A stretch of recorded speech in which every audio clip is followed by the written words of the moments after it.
அனைவருக்கும் வணக்கம். இந்த வீடியோவில் Tamil Nadu TRB computer science teachers exam syllabus business computing யூனிட்ல இருந்து டேட்டா வேர்ஹவுஸ் டாபிக் பற்றி பார்க்கலாம். டேட்டா வேர்ஹவுஸ் பற்றி பார்க்குறதுக்கு முன்னாடி டேட்டா வேர்ஹவுஸ் பற்றி தெரிஞ்சுக்கிறதுக்கு தேவையான டேட்டா பேஸ் பற்றின சில இன்ஃபர்மேஷன்ஸ் வந்து பார்த்துக்கலாம். உங்களுக்கு ஏற்கனவே டேட்டா பேஸ் அப்படின்னா என்னன்னு தெரியும். இங்கே வந்து அந்த டேட்டா பேஸ் வந்து கொஞ்சம் டிஃப்ரெண்ட் அப்ரோச்சில் வந்து பார்க்கலாம். டேட்டா பேஸ் அப்படின்றது என்னன்னு பார்த்தீங்கன்னா, to store day to day transactions or operations. அதாவது ஒரு company, bank, telecom companies, shopping cart companies இந்த மாதிரி இருக்காங்கன்னா அவங்க வந்து ஒரு டேட்டா பேஸ் மெயின்டைன் பண்ணுவாங்க. கண்டிப்பாக அந்த டேட்டா பேஸில் வந்து டே டு டே டெய்லி நடக்கிற டிரான்சாக்ஷன்ஸ் அல்லது ஆப்ரேஷன்ஸ் வந்து ஸ்டோர் பண்ணுவாங்க. இந்த டேட்டா பேஸை தான் வந்து OLTP டேட்டா பேஸ் அப்படின்னு சொல்லுவாங்க. அதாவது online transaction processing OLTP data base அப்படின்னு சொல்லுவாங்க. இந்த OLTP டேட்டா பேஸ் தான் வந்து பிஸ்னஸோட மெயின் டேட்டா பேஸாக இருக்கும். ஒரு பிஸ்னஸ்க்கு பார்த்தீங்கன்னா நிறைய OLTP டேட்டா பேஸ் இருக்கலாம். ஃபார் எக்ஸாம்பிள் அதை வந்து ஸ்ப்ளிட் பண்ணி வச்சுக்கோங்க. மல்டி டயராக அவங்க அப்படி பிஸ்னஸை வந்து ஸ்ப்ளிட் பண்ணியிருந்தாங்கன்னா கஸ்டமர்ஸ்க்குன்னு ஒரு டேட்டா பேஸ் வச்சுப்பாங்க, சேல்ஸ்க்குன்னு ஒன்று, மார்க்கெட்டிங்னு ஒன்று, தனித்தனியாக பிரித்து ஒவ்வொரு இதுக்கும் வந்து ஒவ்வொரு அப்ளிகேஷன்ஸ் இருக்கும். நம்ம ஆன்லைனில் லாகின் பண்ணி பேங்க் ட்ரான்சாக்ஷன் பண்ணுவோம். அப்போ அது வந்து நம்ம கஸ்டமர் டேட்டா பேஸில் கனெக்ட் பண்ணி நம்ம ட்ரான்சாக்ஷன் சேவ் பண்ணிக்கிறோம். இது லோனுக்குன்னு பார்த்தீங்கன்னா தனியாக ஒரு லாகின் இருக்கலாம். அங்கே லாகின் பண்ணி உங்கள் லோன் இன்ஃபர்மேஷன் மட்டும் அங்கே இருக்கும். இது மாதிரி ஒவ்வொரு டைப் ஆஃப் பிஸ்னஸ்க்கு அந்த பிஸ்னஸ்க்குள்ள இருக்கிற ஒவ்வொரு கிளாஸிஃபிகேஷனும் தனித்தனி டேட்டா பேஸ் மெயின்டைன் பண்ணலாம். அதை வந்து இண்டிவிஜுவல் OLTP டேட்டா பேஸ் வச்சுப்பாங்க. ஓகே, அதான் இங்கேயும் சொல்லியிருக்கு. டேட்டா ஃப்ரம் இந்த OLTP டேட்டா பேஸ்க்கு வந்து இன்ஃபர்மேஷன், அதாவது டேட்டா எங்கேருந்து கிடைக்குன்னு பார்த்தீங்கன்னா அதுக்கும் வந்து அந்த கம்பெனிஸ் வந்து வேரியஸ் அப்ளிகேஷன்ஸ்லாம் கொடுத்துருப்பாங்க. அதை நம்ம ஆன்லைன் டிரான்சாக்ஷன் பண்ணுறதுக்கு லாகின் பண்ணோம், ஆன்லைன் பேங்கிங் லாகின் பண்ணோம். அது வந்து கஸ்டமரோட டிரான்சாக்ஷனை கேப்சர் பண்ணுறதுக்குண்டான ஒரு அப்ளிகேஷன். அதே மாதிரி லோனுக்கு வந்து லோன் ஃபார்ம் இருக்கும், ஹவுசிங் லோன், கார் லோன் அப்படின்னு இருக்குது. ஷாப்பிங் கார்ட்டுக்கு பார்த்தீங்கன்னா ஃப்ளிப்கார்ட், அமேசான் வந்து அவங்க ஆன்லைன் வெப்சைட் வச்சுருக்காங்க. அங்கே போய் நம்ம பண்ணுற ஆர்டர்ஸை வந்து அவங்க டெய்லி கேப்சர் பண்ணி வச்சுப்பாங்க. இதுதான் வந்து OLTP டேட்டா பேஸ் உண்டான சோர்ஸ், டேட்டாவோட சோர்ஸ். ஓகேவா? இப்போ இங்கே நம்ம இந்த முக்கியமாக நம்ம பார்க்க வேண்டியது இந்த டேட்டா பேஸ் வந்து OLTP டேட்டா பேஸ் அப்படின்னு சொல்லுவோம். இதுதான் வந்து பிஸ்னஸ் ரன் பண்ணுறதுக்கு தேவையான மெயின் டேட்டா பேஸ். ஓகேவா? அடுத்தது நம்ம டேட்டா வேர்ஹவுஸ் பற்றி பார்க்கலாம். டேட்டா வேர்ஹவுஸ் அப்படின்னு என்னன்னா, it's a relational data base. இதுவும் வந்து ஒரு ரிலேஷனல் டேட்டா பேஸ் தான். பிஸ்னஸ் ரன் பண்ணுறதுக்கு எப்படி OLTP டேட்டா பேஸ் இருக்குதோ அது RDBMS, அதே மாதிரி இதுவும் வந்து ஒரு RDBMS தான், அல்லது NoSQL கூட இருக்கலாம். ஓகேவா? ஆனால் இங்கே ஒரு டிஃப்ரென்ஸ் என்னன்னு பார்த்தீங்கன்னா, இந்த டேட்டா பேஸ் வந்து specially design for data analysis, instead of day to day transaction. அதாவது OLTPயில் வந்து டே டு டே டிரான்சாக்ஷனை கேப்சர் பண்ணுறது மாதிரி அந்த டேட்டா பேஸில் வந்து டிசைன் பண்ணியிருப்பாங்க ஆர்கிடெக்சர் அப்படி. ஆனால் இங்கே வந்து டேட்டா அனாலிசிஸ் தகுந்த மாதிரி தான் வந்து இதை டிசைன் பண்ணியிருப்பாங்க. இதோட ஆர்கிடெக்சர் வந்து கம்ப்ளீட்டாக டிஃப்ரெண்ட்டாக இருக்கும்.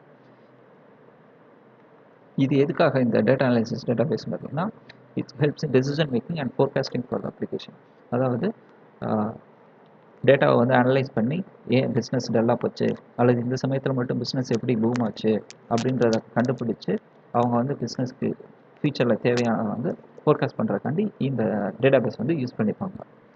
இந்த டேட்டா பேஸில் பார்த்தீங்க அப்படின்னா, it contains historical data derived from day to day transaction DB. அதாவது அந்த OLTP இருக்கிறது இல்லையா, அந்த OLTPயில் இருக்கிற டேட்டா தான் வந்து இங்கே வரும். OLTPயில் வந்து கரண்ட் ப்ராசஸ் தான் இருக்கும். ஆனால் இங்கே பார்த்தீங்கன்னா கம்ப்ளீட் ஹிஸ்ட்ரி ஆஃப் டேட்டா ஃபுல்லாகவே இருக்கும். உதாரணத்துக்கு சொல்லணும் அப்படின்னு பார்த்தீங்கன்னா, இப்போ நீங்கள் வந்து உங்கள் பேங்கிங் அட்ரஸ் வந்து ஒரு அட்ரஸ் கொடுத்துருக்கீங்க, XXX அப்படின்னு ஒரு அட்ரஸில் இருக்கீங்க. ஓகேவா? அந்த அட்ரஸை வந்து நீங்கள் சேஞ்ச் பண்ணிக்கலாம். ஆன்லைன் பேங்கிங் வெப்சைட்டில் லாகின் பண்ணி உங்களோட கரண்ட் அட்ரஸ் இதுதான் அப்படின்னு சொல்லி நீங்கள் மாற்றிட்டீங்க. அப்போ OLTP டேட்டா பேஸில் பார்த்தீங்கன்னா உங்களோட கரண்ட் இன்ஃபர்மேஷன், அதாவது கரண்ட் அட்ரஸ் மட்டும்தான் அங்கே இருக்கும். ஆனால் இந்த டேட்டா வேர் ஹவுஸில் பார்த்தீங்க அப்படின்னா ஹிஸ்டாரிக்கல் டேட்டா. ஓகேவா? அதாவது நீங்கள் இருந்த உங்கள் அட்ரஸும் இங்கே இருக்கும், இப்போ நீங்கள் கொடுத்துருக்க இந்த அட்ரஸும் இங்கே இருக்கும். ஹிஸ்டாரிக்கல் டேட்டாவாக இருக்கும் இந்த டேட்டா பேஸ். இந்த டேட்டா பேஸை வந்து என்ன சொல்லுவாங்க அப்படின்னா OLAP, அதாவது ஆன்லைன் அனாலிட்டிக்கல் ப்ராசஸிங். எப்படி day to day transaction data பேஸை OLTPன்னு சொல்கிறோமோ, இந்த டேட்டா வேர்ஹவுஸ் டேட்டா பேஸ் வந்து OLAP, online analytical processing data base அப்படின்னு சொல்லுவாங்க. ஓகேவா? இதை வந்து DSS, அதாவது டெசிஷன் சப்போர்ட் சிஸ்டம் அப்படின்னு சொல்லுவாங்க.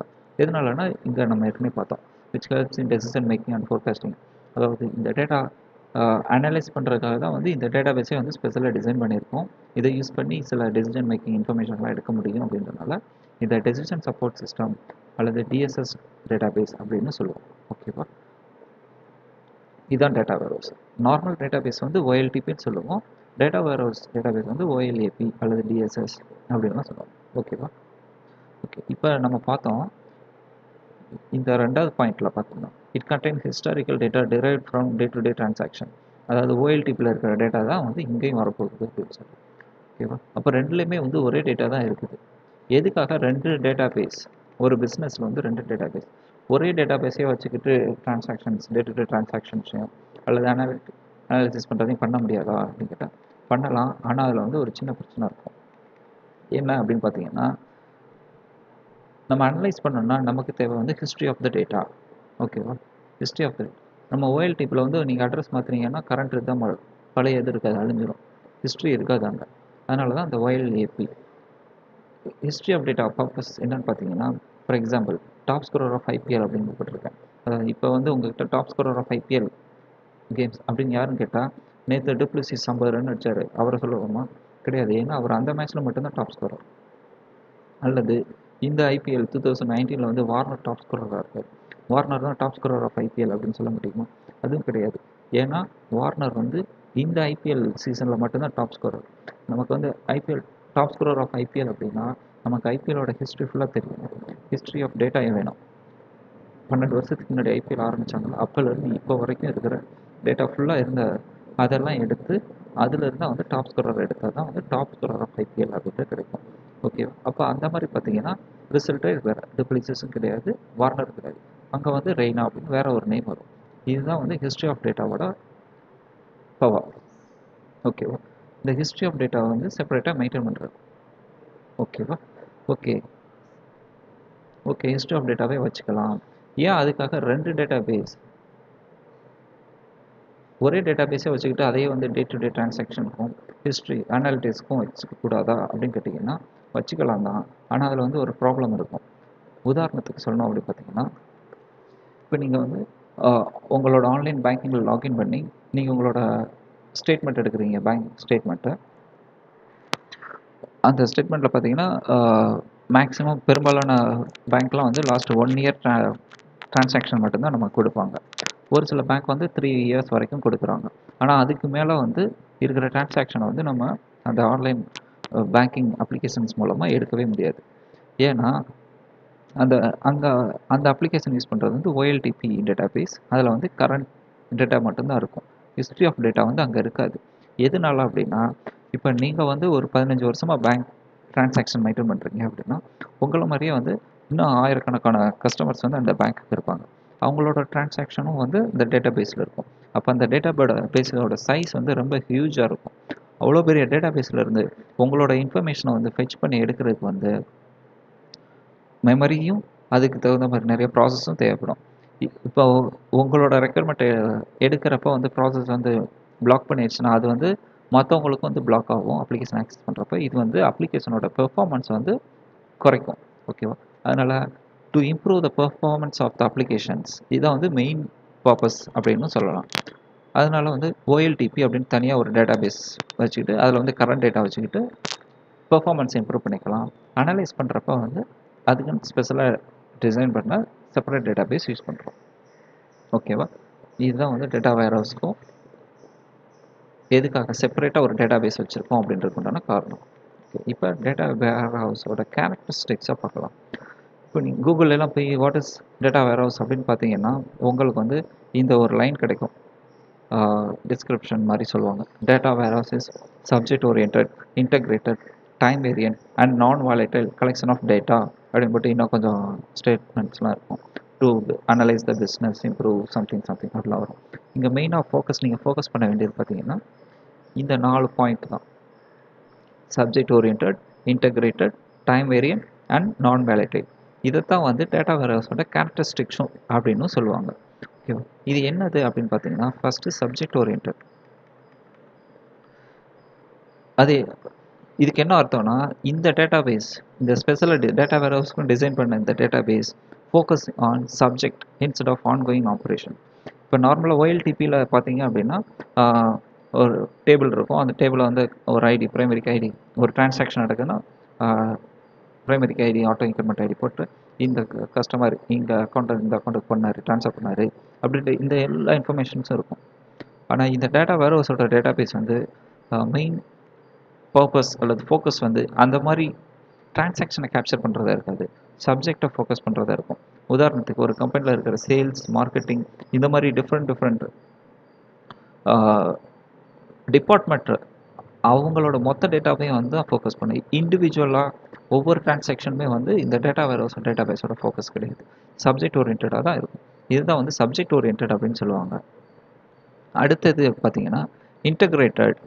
நம்ம ஏற்கனவே பார்த்தோம், இந்த டேட்டா வேர்ஹவுஸ் டேட்டா பேஸோட சோர்ஸ் எங்கேருந்து வருது அப்படின்னு பார்த்தா OLTP, அந்த கம்பெனி ரன் பண்ணுற OLTP டேட்டா பேஸ் தான். அது ஒரு OLTP கிடையாது, ஒரே கம்பெனியில் வந்து மல்டிபிள் டேட்டா பேஸ் வருது. கஸ்டமர்ஸ்க்கு ஒன்று, சேல்ஸ்க்கு ஒன்று, மார்க்கெட்டிங்க்கு ஒன்று, இது மாதிரி நிறையா டேட்டா பேஸ் அவங்க மெயின்டைன் பண்ணுறாங்க. இங்கே இருக்கிற எல்லா டேட்டா பேஸ் இன்ஃபர்மேஷன்ஸையும் கலெக்ட் பண்ணி மொத்தமாக இன்டகிரேட் பண்ணி ஒரு டேட்டா பேஸில் வச்சுப்பாங்க, இந்த டேட்டா வேர்ஹவுஸ் டேட்டா பேஸில். ஓகேவா, இதுதான் வந்து இன்டகிரேட்டட். இப்போ இங்கே பார்த்தீங்கன்னா நம்ம அந்த கம்பெனியில் இருக்கிற இந்த டேட்டா பேஸ் மட்டும் இல்லை, வெளியில் இருக்கிற தேர்ட் பார்ட்டி டேட்டா பேஸில் இருந்து கூட டேட்டாவை கலெக்ட் பண்ணி இவங்க வச்சுப்பாங்க.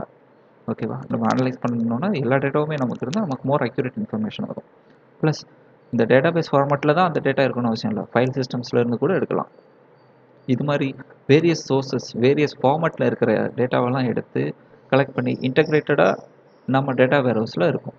ஓகேவா, அடுத்தது பார்த்தீங்கன்னா டைம் நான் வேலடைல்.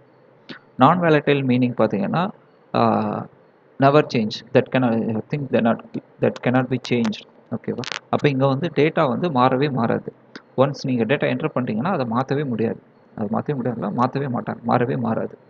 ஓகேவா, எதனால அப்படின்னு பார்த்தீங்கன்னா அது எப்படி, அதாவது ஒரு கஸ்டமர் வந்து அவரோட அட்ரஸ் வந்து மாற்றுறாரு ஃப்ரீக்வெண்ட்டாக, ஒரு வருஷத்துக்கு ஒருக்கா 2 வருஷத்துக்கு ஒருக்கா மாற்றிருக்காரு அப்படின்னா அது அங்கே மாறி தானே ஆகணும். பார்த்தீங்கன்னா இந்த டேட்டா வேர்ஹவுஸில் வந்து அந்த அட்ரஸ் வந்து மாறாது. அதுக்கு பதிலாக கஸ்டமர் எப்போல்லாம் அட்ரஸ் மாற்றுறாரோ அப்போல்லாம் வந்து புது என்ட்ரி தான் விழுக்கும், இந்த டேட்டில் கஸ்டமர் வந்து இந்த அட்ரஸ்க்கு மாறி இருக்காரு அப்படின்னு சொல்லி. ஆனால் OLTPயில் வந்து கஸ்டமரோட அட்ரஸ் XXX அப்படின்னு இருக்கும், அவர் அட்ரஸ் மாற்றினோடனே YYY அப்படின்னு புது அட்ரஸ் இருக்கும். ஆனால் டேட்டா வேர்ஹவுஸில் அந்த அக்கௌண்ட் ஆரம்பிச்ச அப்போ இருக்கிற அட்ரஸ் வந்து அங்கே இருக்கும். அடுத்த ஒரு அட்ரஸ் மாற்றுறப்ப on this particular date this customer has change his address to YYY. ஓகேவா, பழைய அட்ரஸும் இருக்கும், புது அட்ரஸும் இருக்கும், ஹிஸ்ட்ரி ஆஃப் டேட்டா. ஓகேவா, இதுதான் வந்து அடுத்த பாயிண்ட்டாக இருக்கும். டைம் வேரியன்ட்ன்றது ஹிஸ்ட்ரி ஆஃப் டேட்டா தான் வந்து இந்த டேட்டா பேஸில் இருக்கும். ஓகேவா, இதுதான் வந்து 4 characteristics of the data warehouse. ஓகேவா, இந்த ஹிஸ்ட்ரி நம்ம ஏற்கனவே பார்த்தது, ஹிஸ்ட்ரி இருந்தால் தான் வந்து நம்ம பிஸ்னஸ் ட்ரெண்ட்ஸ் என்னென்னு தெரிஞ்சுக்க முடியும், ஃபோர்காஸ்ட் பண்ண முடியும். ஓகேவா, ஓகே, இதான் வந்து டேட்டா வேர்ஹவுஸோட கேரக்டரிஸ்டிக்ஸ். டேட்டா வேர்ஹவுசிங் அப்படின்ட்டு நம்ம சிலபஸில் பார்த்தீங்கன்னா டேட்டா வேர்ஹவுசிங் அப்படின்னு தான் போட்டிருக்காங்க. டேட்டா வேர்ஹவுசிங்கிறது ஒன்றும் இல்லை, it's a process of populating or loading into data warehouse. நம்ம ஏற்கனவே பார்த்தோம், நம்ம டேட்டா வந்து வேரியஸ் சோர்ஸஸ்லேருந்து நமக்கு வந்து டேட்டா வரும், அதை எல்லாத்தையும் கலெக்ட் பண்ணி ப்ராசஸ் பண்ணி இன்டகிரேட் பண்ணி டேட்டா வேர்ஹவுஸ்குள்ளே போடப்படும். இந்த ப்ராசஸ் தான் வந்து டேட்டா வேர்ஹவுசிங் அப்படின்றது. ஓகேவா, இதை வந்து டெக்னிக்கலாக பார்த்தீங்கன்னா ETL அப்படின்னு சொல்லுவாங்க, அதாவது எக்ஸ்ட்ராக்ட், ட்ரான்ஸ்ஃபார்ம் அண்ட் லோட் அப்படின்னு சொல்லுவாங்க. இதுக்கு வந்து நிறையா டூல்ஸ்லாம் யூஸ் பண்ணுவாங்க, ட்ரான்ஸ்ஃபார்மேட்டிக்கா அப்படின்ற டூல், அல்லது MySQL சர்வர்லேயே வந்து ஒரு டூல் இருக்குது, ஓப்பன் சோர்ஸ் டூல்ஸும் நிறையா டூல்ஸ் இருக்குது. ஓகேவா, இந்த ETL டூல், அதாவது எக்ஸ்ட்ராக்ட், ட்ரான்ஸ்ஃபார்ம் அண்ட் லோட், இந்த ப்ராசஸ் தான் வந்து டேட்டா வேர்ஹவுசிங் அப்படின்னு சொல்லுவாங்க. இது என்ன பண்ணும் அப்படின்னா, the process to move the data from OLTP to OLAP is called ETL. ஓகேவா, இது சிம்பிள் டெஃபினிஷன். ETL அப்படின்றது என்னன்னு பார்க்கலாம். ஃபர்ஸ்ட் வந்து extract, get the data from various sources or various formats. ஓகேவா, நம்ம ஏற்கனவே பார்த்தோம், இதுதான் வந்து எக்ஸ்ட்ராக்ட். இங்கே ஈன்றதுக்கு வந்து இதான் மீனிங். அடுத்து வந்து ட்ரான்ஸ்ஃபார்ம் த டேட்டா நம்ம வேரியஸ் சோர்ஸஸ்லேருந்து அல்லது வேரியஸ் ஃபார்மேட்லேருந்து அந்த டேட்டா வந்து ட்ரான்ஸ்ஃபார்ம் பண்ணி இன்னும் கொஞ்சம் நான் பாயிண்ட் பண்ணி சொல்லணும் அப்படின்னு பார்த்தீங்கன்னா, கலெக்ஷன் ஆஃப் டேட்டா பேஸ்லேருந்து டார்கெட் டேட்டாவை எடுத்து அதை ப்ராசஸ் டேட்டாவை மாற்றி அப்புறம் பேட்டர்ன்ஸ் அல்லது டெம்ப்ளேட்ஸாக கன்வெர்ட் பண்ணி அதை அனலைஸ் பண்ணுறதுக்கு யூஸ் பண்ணுவோம். இந்த இப்போ நான் சொல்கிறது வந்து கேட்ட உடனே உங்களுக்கு வந்து நம்ம இதுக்கு முன்னாடி பார்த்த டேட்டா மைனிங் அப்படின்ற டாப்பிக்கில் பார்த்த அந்த ஆர்கிடெக்சர் உங்களுக்கு ஞாபகம் வந்துச்சுன்னா நீங்கள் வந்து வீடியோஸ் வந்து நல்லா ஃபாலோ பண்ணுறீங்க அப்படின்னு அர்த்தம். ஏன்னா எக்ஸாக்டாக அதான் இது டேட்டா மைனிங் அந்த ஸ்டெப்ஸ் அல்லது ஸ்டேஜஸ் அப்படின்னு பார்த்தோம் இல்லையா, அதுதான் வந்து இங்கே இப்போ பேசிக்கிட்டு இருக்கோம். ஓகேவா? இந்த ப்ராசஸ் தான் வந்து ட்ரான்ஸ்ஃபார்ம் அப்படின்னு சொல்லுவோம். ஒன்ஸ் நம்ம டேட்டாவை வந்து ட்ரான்ஸ்ஃபார்ம் பண்ணதுக்கப்புறம் load the data to data warehouse database. ஓகேவா? இதுதான் ETL அப்படின்றது. ஓகேவா? இப்போ இது வரைக்கும் நம்ம வெறும் தேரியாகவே பார்த்துக்கிட்டு இருக்கோம், நிறையா பாயிண்ட்ஸ்லாம் பார்த்துருக்கோம். இதை டக்குன்னு நம்ம மெமரைஸ் பண்ணணும் அல்லது மைண்டில் ஏற்றுக்கணும் அப்படின்னா நமக்கு வந்து ஒரு டயக்ராம் மாதிரி கிடச்சிதுன்னா நமக்கு ஈஸியாக இருக்கும். நான் இங்கே கொடுத்துருக்கேன் டயக்ராம். இது வந்து ஆர்கிடெக்சர் அல்லது லேயர்ஸ் ஆஃப் டேட்டா வேர்ஹவுஸ் அப்படின்னு சொல்லலாம், அல்லது ஸ்டேஜஸ் ஆஃப் டேட்டா வேர்ஹவுஸ் அப்படின்னு சொல்லலாம். ஓகேவா? ஃபர்ஸ்ட் இந்த ஆர்கிடெக்சர் அப்படின்னு பார்த்தீங்கன்னா இதிலே பார்த்தீங்கன்னா இங்கே வந்து நான் 1 2 3 4 5 லேயர்ஸ் 5 டயர் ஆர்கிடெக்சர் கொடுத்துருக்கேன். சில கம்பெனிஸில் வந்து 4 டயர்ஸ் யூஸ் பண்ணலாம், அல்லது 3 டயர், சில கம்பெனி 7 டயர் ஆர்கிடெக்சர் கூட யூஸ் பண்ணுறாங்க. ஆனால் மெயினாக அல்லது காமனாக இந்த 5 டயர் ஆர்கிடெக்சர் தான் வந்து மேக்ஸிமம் யூஸ் பண்ணப்படுது. இங்கே இந்த 5 டயர்ஸில் வந்து ஒவ்வொரு ஸ்டேஜ்லேயும் அல்லது ஒவ்வொரு லேயர்லேயும் அல்லது ஒவ்வொரு டயர்லேயும் வந்து என்ன இன்ஃபர்மேஷன் இருக்குது அப்படின்றத நம்ம பார்க்கலாம். ஃபஸ்ட்டு எடுத்து பார்த்தீங்கன்னா சோர்ஸ், அதாவது சோர்ஸ் ஆஃப் த டேட்டா. இந்த சோர்ஸ் அப்படின்னு பார்த்தீங்கன்னா நம்மக்கிட்ட இருக்கிற OLTP டேட்டாபேஸஸ், கஸ்டமர்ன்ற டேட்டாபேஸ், சேல்ஸ்ன்ற டேட்டாபேஸ், மார்க்கெட்டிங்ன்ற டேட்டாபேஸ். இது வந்து நம்ம ஒரு கம்பெனியோட டேட்டாபேஸாக இருக்கலாம், அல்லது தேர்ட் பார்ட்டிலேருந்து வர டேட்டாபேஸாக இருக்கலாம், அல்லது different format of source, file system, அல்லது வேறு ஒரு ஃபார்மட் இமேஜஸ் இருக்கிறோமா அப்படின்ட்டு இருக்கும். எங்கே அப்படின்னு பார்த்தீங்கன்னா ஃபார் எக்ஸாம்பிள் பிஎஸ்எல்லாம் பார்த்தீங்கன்னா NBA, அதாவது பேஸ்கெட் பால் கேம் விளையாடுவாங்க. அந்த கேம் வந்து ஒரு பிளேயரோட பெர்ஃபார்மன்ஸை இம்ப்ரூவ் பண்ணுறதுக்கு அவங்க என்ன பண்ணுறாங்க அப்படின்னா, அவங்க யூஎஸில் வந்து அந்த பேஸ்கெட் பால் வந்து ரொம்ப ஃபேமஸ். ஒரு பிளேயரோட பெர்ஃபார்மன்ஸை இம்ப்ரூவ் பண்ணுறதுக்கு அந்த பிளேயர் எப்படியெல்லாம் விளாட்றாங்க அப்படின்றத வந்து ஃபுல்லாக கேப்சர் பண்ணி இமேஜஸ்லாம் கேப்சர் பண்ணி அந்த இமேஜஸை கலெக்ட் பண்ணி டேட்டா வேர்ஹவுஸ் வச்சு அதை அனலைஸ் பண்ணி ஒவ்வொரு பிளேயரையும் வந்து அவங்களோட பெர்ஃபார்மன்ஸ் இம்ப்ரூவ் பண்ணுறாங்க, அல்லது அந்த ஆப்போனன்ட் டீம் வந்து ஒரு பிளேயர் வந்து எப்படி பிளாக் பண்ணலாம் அப்படின்றதுக்குண்டான இன்ஃபர்மேஷனை கலெக்ட் பண்ணுறாங்க. ஓகேவா? அப்போ இந்த இமேஜஸும் வந்து சோர்ஸஸாக இருக்கும். ஓகேவா? ஃபைல் சிஸ்டம்ன்றது நார்மல் டெக்ஸ்ட் ஃபைல் மட்டும் இல்லை, இமேஜாக இருக்கலாம், இமேஜாகவும் இருக்கலாம், வீடியோஸாகவும் இருக்கலாம். கிரிக்கெட்லலாம் பார்த்துருப்பீங்க. இப்போ அதுக்குன்னே வந்து ஒவ்வொரு கிரிக்கெட் டீம் வந்து ஒரு தனியாக ஸ்பெஷலைஸ் டீம் வச்சுருக்காங்க. அவங்க வந்து ஒரு பிளேயர் எப்படி, ஒரு பேட்ஸ்மேன் எப்படி பேட்டிங் பண்ணுறாரு அப்படின்றத இருக்கிற இன்ஃபர்மேஷன், எல்லா இன்ஃபர்மேஷனும் இருக்கும். அந்த பேட்ஸ்மேனோட எது வந்து அவரோட வீக் பாயிண்ட் அப்படின்னு கண்டுபிடிக்கிறதுக்கு வந்து அந்த பேட்ஸ்மேனோட ஸ்டைல் ஆஃப் பேட்டிங் ஸ்டைல் எல்லாத்தையும் கலெக்ட் பண்ணி அதிலிருந்து அனலைஸ் பண்ணி இதுதான் வந்து அவரோட வீக் பாயிண்ட் அப்படின்னு சொல்லி அந்த டீம் பவுலருக்கு வந்து ட்ரெயின் பண்ணுவாங்க. ஓகேவா? டெசிஷன் எடுத்து ட்ரெயின் பண்ணி அவுட்புட் கொடுக்குறாங்க. ஓகே, அப்போ சோர்ஸ் ஃபார்மேட் வந்து என்ன ஃபார்மேட்டாக வேணாலும் இருக்கலாம், எங்கேருந்து வேணாலும் வரலாம். ஓகேவா? இதுதான் வந்து ஃபஸ்ட்டு ஸ்டேஜ் சோர்ஸ் அப்படின்றது. அடுத்த லேயர் பார்த்திங்கன்னா ஸ்டேஜிங் லேயர் அப்படின்னு சொல்லுவாங்க. இந்த ஸ்டேஜிங் லேயரில் தான் வந்து அந்த ETL அப்படின்னு பார்த்தோம்னா எக்ஸ்ட்ராக்ட், ட்ரான்ஸ்ஃபார்ம் அண்ட் லோட், அந்த ப்ராசஸ் இங்கே தான் நடக்குது. அதாவது டேட்டா வேர்ஹவுசிங் அப்படின்ற டேர்ம். ஓகேவா? இது என்ன பண்ணோம் அப்படின்னா ஃபஸ்ட்டு நான் இங்கே வந்து அப்படின்னு மென்ஷன் பண்ணியிருக்க வந்து எக்ஸ்ட்ராக்ட், அதாவது வேரியஸ் சோர்ஸில் இருந்து டேட்டா வந்து எக்ஸ்ட்ராக்ட் பண்ணி ட்ரான்ஸ்ஃபார்ம் நடக்கும். இதுக்கு வந்து சில டூல்ஸ்லாம் யூஸ் பண்ணுவாங்க, பார்த்துருந்தோம். இந்த டூல்ஸ் வந்து ட்ரான்ஸ்ஃபார்ம் பண்ணும், நமக்கு என்ன ரெக்குயர்மெண்ட்டு, நம்ம என்ன மாதிரியான அனலைஸ் பண்ண போகிறோம் அப்படின்றதுக்கு தகுந்த மாதிரியான ட்ரான்ஸ்ஃபர்மேஷன் நடக்கும். ஃபார் எக்ஸாம்பிள் சிம்பிளாக ஒரு சாதாரணமான உதாரணம் சொல்லணும் அப்படின்னு வச்சுக்கிட்டோன்னா, இப்போ ஒரு டேட்டாபேஸில் வந்து ஜெண்டர் வந்து மெயில், ஃபீமேல் அப்படின்னு மென்ஷன் பண்ணியிருக்கலாம். ஒரு டேட்டாபேஸில் வந்து MF அப்படின்னு மென்ஷன் பண்ணியிருக்கலாம். அல்லது தேர்ட் பார்ட்டியில் பார்த்தீங்கன்னா 0னா ஃபீமேல், 1னா மெயில் அப்படின்னு மென்ஷன் பண்ணியிருக்கலாம். ஒரு சிலர் வந்து ஃபுல்லாக கேபிட்டல் மெயில், ஃபீமேல் அப்படின்னு வச்சுருப்பாங்க. இப்போ பார்த்தீங்கன்னா இங்கே வந்து அது ஒரே டேட்டா தான், ஆனால் வேறு ஃபார்மேட்டில் இருக்குது. அது எல்லாத்தையும் கலெக்ட் பண்ணி அது எல்லாத்தையும் நமக்கு தேவையான மாதிரி எல்லாம் எதெல்லாம் மெயில், எதெல்லாம் ஃபீமேல் அப்படின்ற கலெக்ட் பண்ணி ஐடென்டிஃபை பண்ணி அந்த ப்ராசஸ்லாம் நடக்கும். இதுதான் வந்து ட்ரான்ஸ்ஃபர்மேஷன், டேட்டா ட்ரான்ஸ்ஃபர்மேஷன் நடக்குது. இந்த ப்ராசஸ் எல்லாம் வந்து இங்கே நடக்கும், அதுதான் வந்து ட்ரான்ஸ்ஃபார்ம். ஓகேவா? ஒன்ஸ் எல்லா டேட்டாவையும் கலெக்ட் பண்ணி நமக்கு தேவையான மாதிரி டெம்ப்ளேட்ஸ் அல்லது பேட்டர்ன்ஸ் இந்த மாதிரி ஃபார்மேட் கன்வெர்ட் பண்ணதுக்கப்புறம் load to the data warehouse database, இதான் வந்து ETL. ஓகேவா? இது வந்து ஸ்டேஜிங் அப்படின்ற லேயரில் நடக்குது. ஒன்ஸ் நம்ம டேட்டாபேஸ் அந்த டேட்டா வந்து லோட் பண்ணிட்டோம் அப்படின்னா அது வந்து டேட்டா வேர்ஹவுஸ்க்கு வந்துடும். இது வந்து பெரிய ஹியூஜ் டேட்டாபேஸாக இருக்கும். இந்த டேட்டா வேர்ஹவுஸ்லேயே பார்த்தீங்கன்னா 3 விதமான டேட்டா இருக்கும். ஒன்று meta data, summary data, raw data. ஓகேவா? இந்த மெட்டா டேட்டா அப்படின்றது நம்ம டேட்டா டிக்ஷனரி அப்படின்ற வீடியோவில் ஏற்கனவே பார்த்துருந்தோம். மெட்டா டேட்டான்றது டேட்டா அபவுட் டேட்டா. ஓகேவா? அதாவது இதில் என்ன டேபிள்ஸ்லாம் இருக்குது, அந்த டேபிள்ஸில் என்ன மாதிரியான டேட்டாலாம் இருக்குது, என்ன ஃபார்மேட்டில் இருக்குது அப்படின்ற எல்லா இன்ஃபர்மேஷனும் இந்த மெட்டா டேட்டாவில் இருக்கும். டேட்டா அனாலிட்டிக் அந்த டேட்டா சயின்டிஸ்ட் வந்து இந்த மெட்டா டேட்டாவை தான் ஃபஸ்ட்டு பார்ப்பாங்க. ஓகேவா? பார்த்து ஓகே இந்த மாதிரி தான் இருக்க டேட்டா அப்படின்னு சொல்லி அவங்க அனலைஸ்க்கு யூஸ் பண்ணிப்பாங்க. நம்ம டேட்டா டிக்ஷனரி பார்த்தப்போ வந்து ரொம்ப சிம்பிள் கான்செப்டாக இருந்திருக்கும். ஆனால் இங்கே அந்த டேட்டா வேர்ஹவுஸ் அப்படின்ற கான்செப்ட் அனாலிசிஸ் அல்லது டேட்டா மைனிங்கிறப்ப வர்றப்ப இந்த மெட்டா டேட்டா அதாவது டேட்டா டிக்ஷனரின்றது ரொம்ப பவர்ஃபுல்லான இன்ஃபர்மேஷன். ஓகேவா? அடுத்தது சம்மரி டேட்டா. அதாவது பேட்டர்ன்ஸ் அல்லது டெம்ப்ளேட்ஸை கன்வெர்ட் பண்ணி ஒரே டேட்டாவை வந்து கன்வெர்ட் பண்ணி வச்சுக்கோங்களேன், அதான் வந்து சம்மரி டேட்டா. அது போக ரா டேட்டாவும் இங்கே இருக்கும். இந்த எல்லா டேட்டாவும் சேர்ந்தது தான் வந்து டேட்டா வேர்ஹவுஸ் அப்படின்றது.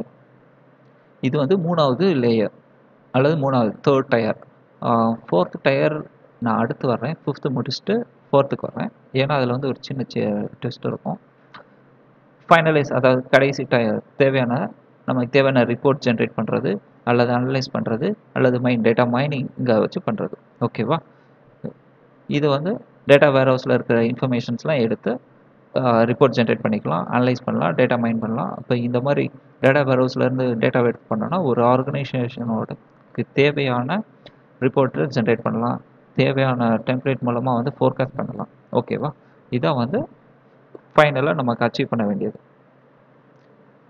Purpose of data warehouse. ஓகேவா? இப்போ இந்த 3rd and 4th லேயருக்கு இடையில வந்து டேட்டா மார்ட்ஸ் அப்படின்னு சொல்லி ஒன்று இருக்குது. இது என்னென்னா இது ஒரு லேயர் தான். இந்த லேயர் வந்து சில கம்பெனிஸ் வச்சுப்பாங்க அல்லது வச்சுக்காம இருக்கும். இப்போ நம்மளோட டேட்டா வேர்ஹவுஸ் வந்து ரொம்ப ஹியூஜ் இருக்குது, அதில் நிறைய கிளாஸிஃபிகேஷன் பண்ணலாம் அப்படின்றப்போ வந்து இந்த டேட்டா மார்ட்ஸ் அப்படின்ற ஒரு லேயர் வந்து உள்ள இன்ட்ரடியூஸ் பண்ணிக்கலாம். இதில் என்ன இருக்கும் அப்படின்னு பார்த்தீங்கன்னா எகைன் இதில் வந்து சம்மரி டேட்டா இருக்கும். எப்படின்னா நம்ம வேரியஸ் OLTP இருக்குது பார்த்தீங்களா, அதே மாதிரி வேரியஸ் குட்டி குட்டி டேட்டாபேஸ் இந்த டேட்டா வேர்ஹவுஸ்லேருந்து கிரியேட் பண்ண குட்டி குட்டி டேட்டாபேஸஸ் இங்கே இருக்கும். ஃபார் எக்ஸாம்பிள் சேல்ஸுக்குன்னு ஒரு குட்டி டேட்டாபேஸ் டேட்டா வேர்ஹவுஸ்லேருந்து வந்தது, டேரெக்டாக OLTPலேருந்து வரல. ஓகே, OLAPலேருந்து வந்த குட்டி டேட்டாபேஸ். சேல்ஸுக்குன்னு ஒன்று, கஸ்டமர்ஸ்க்கு ஒன்று, மார்க்கெட்டிங்க்கு ஒன்று குட்டி குட்டியாக கிரியேட் பண்ணி வச்சுப்பாங்க. இது எதுக்காக அப்படின்னு பார்த்தீங்கன்னா நம்ம ஏற்கனவே பார்த்த எக்ஸாம்பிள் தான். நம்ம பேங்கிங் ஆன்லைன் டிரான்சாக்ஷன் பண்ணுறோம், நம்ம ஸ்டேட்மெண்ட் எடுக்கிறோம் அப்படின்னு பார்த்தீங்கன்னா நமக்கு 1 year அல்லது 3 years ஸ்டேட்மெண்ட்ஸ் தான் கிடைக்கும். நமக்கு வந்து நம்ம பண்ண 15 years டிரான்சாக்ஷன் வேணும் அப்படின்னா நம்மளால் வந்து ஆன்லைன் அப்ளிகேஷன்ஸ் மூலமாக எடுக்க முடியாது. அதுக்கு நம்ம என்ன பண்ணணும்னா நம்ம நேராக பேங்க்குக்கு போய் பேங்க் மேனேஜர் அப்ரோச் பண்ணுவோம். பேங்க் மேனேஜர் வந்து அப்படியே சரி இருங்க அப்படின்னு சொல்லி ஒரு 5 நிமிஷத்தில் பிரிண்ட் அவுட் எடுத்து நம்ம கையில் கொடுத்துருவாரு. எப்படி நமக்கு கிடைக்காத அந்த டேட்டா மேனேஜருக்கு எப்படி கிடைச்சது அப்படின்னா நமக்கு வந்து இந்த OLTP அப்படின்ற டேட்டாபேஸ் தான் ஆக்சஸ் இருக்கும். ஆனால் பேங்க் மேனேஜர் ஆக்சஸ் பண்ணுறப்ப அவருக்கு வந்து இந்த டேட்டா மார்ட்ஸில் இருக்கிற டேட்டாபேஸ் ஆக்சஸ் இருக்கும். அவர் வந்து டைரெக்டாக இந்த டேட்டாபேஸ் லாகின் பண்ணி உங்களோட இன்ஃபர்மேஷன்லாம் வந்து ஃபெச் பண்ணி எடுத்து கொடுத்துருவார். ஓகேவா? ஓகே, இப்போ இங்கே வந்து இன்னொரு கொஸ்டின்ஸ் வரலாம். அவர் ஏன் டைரெக்டாக டேட்டா வேர்ஹவுஸ்க்குள்ளேயே போய் எடுத்துகிட்டு வரக்கூடாது, அதாவது எதுக்காக செப்பரேட் இந்த டேட்டா மார்ட்ஸ்ன்ற ஒரு புதுசாக டேட்டாபேஸ் அப்படின்னு. ஒரு பேங்க் மேனேஜருக்கு வந்து அவங்களோட கஸ்டமர் இன்ஃபர்மேஷன் பற்றி தெரிஞ்சால் போதும். ஓகேவா? எப்படி ஒரு பேங்க் எப்படி ரன் ஆகுது அப்படின்ற இன்ஃபர்மேஷன் தெரிஞ்சுக்கணுன்ற அவசியம் இல்லை. அதுக்குன்னு தனியாக டீம் இருப்பாங்க, மார்க்கெட்டிங் டீம், சேல்ஸ் டீம் அப்படின்னு.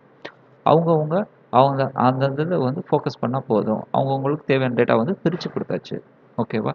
இப்போ அங்கே வந்து கொஞ்சம் பெர்ஃபார்மன்ஸ் இம்ப்ரூவ் ஆகும், அதே சமயம் செக்யூரிட்டி ஆகும். இப்போ சேல்ஸ் டீமில் இருக்கிற ஒருத்தர் வந்து கஸ்டமரோட இன்ஃபர்மேஷன் தெரிஞ்சுக்க முடியாது. இங்கே வந்து கொஞ்சம் செக்யூரிட்டியும் கொஞ்சம் கொடுப்பாங்க. ஓகேவா? இப்போ அதே இது ஹையர் லெவலில் போகிறப்ப வைஸ் பிரசிடென்ட், CEO அப்படின்னு போகிறப்ப அவங்களுக்கு வந்து டைரெக்டாக டேட்டா வேர்ஹவுஸ் டேட்டாபேஸ் ஆக்சஸே இருக்கும். அவங்களுக்கு வந்து டேட்டா மார்ட்ஸ் போனாலும் அங்கே அந்த ஆக்சஸும் கொடுத்துக்கிடுவாங்க. ஓகேவா? அப்போ இந்த டேட்டா மார்ட்ஸ்லேருந்து எடுக்கிற ரிப்போர்ட்ஸ் வந்து பார்த்திங்கன்னா அந்த குறிப்பிட்ட டிபார்ட்மெண்ட்டோட ரிப்போர்ட் அல்லது அந்த குறிப்பிட்ட டிபார்ட்மெண்ட்டோட அனாலிசிஸ் அல்லது அந்த குறிப்பிட்ட டிபார்ட்மெண்ட்டுக்கு இருந்து வர்ற டேட்டா மைனிங்காக இருக்கும். டேட்டா வேர்ஹவுஸில் இருந்து வர்ற ரிப்போர்ட் அனலிசிஸ் அல்லது டேட்டா மைனிங்கிறது கம்ப்ளீட் ஆர்கனைசேஷனில் இருந்து வர்ற இன்ஃபர்மேஷன்ஸாக இருக்கும். ஓகேவா? ஓகே, இந்த டேட்டா மார்ட்ஸ் அப்படி கிரியேட் பண்ணுறதுலேயே வந்து 2 அப்ரோச் ஃபாலோ பண்ணுவாங்க. ஒன்று வந்து டாப் டவுன், பாட்டம் அப் அப்படின்னு சொல்லுவாங்க. டாப் டவுன்றது தான் வந்து இப்போ இங்கே நீங்கள் பார்க்குற ஆர்கிடெக்சர். டேட்டா வேர் ஹவுஸ் கிரியேட் பண்ணாது. ETL மூலமாக வந்து ஸ்டேஜிங்லேருந்து டேட்டா வேர் ஹவுஸ்க்கு டேட்டா வந்து அங்கேருந்து டேட்டா மார்ட்ஸ் பிரிச்சுக்கிறது. இதான் வந்து டாப் டவுன் அப்ரோச். இது பாட்டம் அப் அப்ரோச்ன்றது அப்படி இது ரிவர்ஸ். தேர்ட் ஸ்டேஜில் வந்து டேட்டா மார்ட்ஸ் இருக்கும். ஃபோர்த் ஸ்டேஜில் டேட்டா வேர் ஹவுஸ் இருக்கும். அதாவது ETL ப்ராசஸ் முடிஞ்ச உடனே டேட்டாவை அங்கே வச்சே ஸ்ப்ளிட் பண்ணி டேட்டா மார்ட்ஸ் கிரியேட் பண்ணி லோட் பண்ணிடுவாங்க. அந்த டேட்டா மார்ட்ஸ்லாம் கம்பைன் பண்ணி டேட்டா வேர் ஹவுஸ் கிரியேட் பண்ணுவாங்க. ஓகே, இது வந்து ஒவ்வொரு கம்பெனி அவங்களுக்கு தகுந்த மாதிரி கிரியேட் பண்ணுவாங்க. ஆனால் மேக்ஸிமம் ஃபாலோ பண்ணுறது இந்த ஆர்கிடெக்சர் தான். ஓகேவா? இப்போ உங்களுக்கு இந்த டேட்டா வேர் ஹவுஸ் பற்றின கான்செப்ட்ஸ் எல்லாம் புரிஞ்சிருக்கும், அல்லது ஈஸியாக அண்டர்ஸ்டாண்ட் பண்ணிக்கலாம் அப்படின்னு நினைக்கிறேன். நம்ம பார்த்தோம், இந்த டேட்டா வேர் ஹவுஸும் ஒரு டேட்டா பேஸ் தான். இங்கே இருக்கிற டேட்டா பேஸ் வந்து டைமென்ஷன் டேட்டா பேஸ் அல்லது வேறு மாதிரி சொல்லுவாங்க. இங்கே வந்து பிரைமரி கீ வந்து சர்வகேட் கீ அப்படின்னு சொல்லுவாங்க. இதெல்லாம் வந்து ரொம்ப டெக்னிக்கலாக வந்து உள்ள டெவலப் பண்ணுறப்ப வந்து இந்த மாதிரி இதெல்லாம் பார்க்கலாம். ஆனால் இப்போ கான்செப்ட் வைஸ் பார்த்தோன்னா இவ்வளோ தான் டேட்டா வேர் ஹவுஸ் அப்படின்றது. ஓகேவா? இந்த பிக்சரில் இருக்கிறதா வந்து கீழே டெக்ஸ்ட்டாக கொடுத்துருக்கேன். ஃபஸ்ட்டு ஸ்டேஜ் வந்து டேட்டா சோர்ஸ், அடுத்து ஸ்டேஜிங் யூஸிங் ETL டூல்ஸ் வந்து நம்ம பண்ணுவோம். அடுத்து 3ஆவது ஸ்டேஜ் வந்து டேட்டா வேர் ஹவுஸ், அதாவது 3ஆவது லேயர். இதில் 3 டேட்டா இருக்கும். Meta data, summary data, raw data இருக்கும். அடுத்தது வந்து டேட்டா மார்ட்ஸ். இது வந்து குரூப் பண்ணி பிரித்து வச்சுக்கலாம். 2 அப்ரோச் இருக்குது டேட்டா மார்ட்ஸ் கிரியேட் பண்ணுறதுக்கு. Top down approach, bottom up approach. அடுத்தது வந்து ஃபைனலாக கடைசியாக இருக்குது ப்ரெசன்டேஷன் லேயர். ஓகேவா? தேங்க்யூ. இதுதான் டேட்டா வேர் ஹவுஸ். உங்களுக்கு இந்த வீடியோ பிடிச்சிருந்ததுன்னா லைக் பண்ணுங்கள், உங்கள் ஃப்ரெண்ட்ஸ்க்கு ஷேர் பண்ணிக்கோங்க, சேனலுக்கு சப்ஸ்கிரைப் பண்ணுங்கள். நான் அடுத்த வீடியோ அப்லோட் பண்ண போகிறோம், அது உங்களுக்கு தெரியப்படுத்தும். நன்றி, வணக்கம்.